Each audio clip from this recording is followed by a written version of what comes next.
How to boost headphone soft sounds to slight, moderate, or strong on the iPhone 16 series.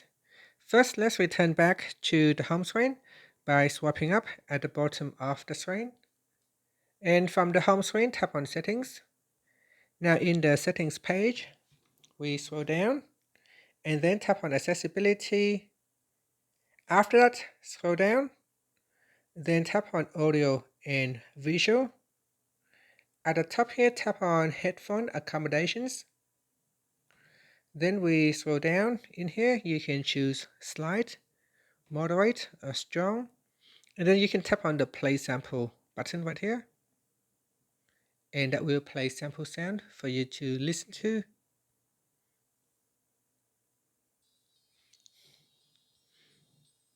Now at any time, you can tap on the Stop button. If it is too loud for you, you can lower down by simply selecting Moderate or just a slight boost. Then tap on the Play Sample again to have a listen again.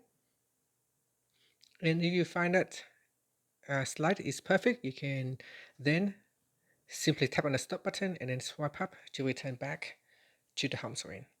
And that's it. Thank you for watching this video. Please like and subscribe to my channel for more videos.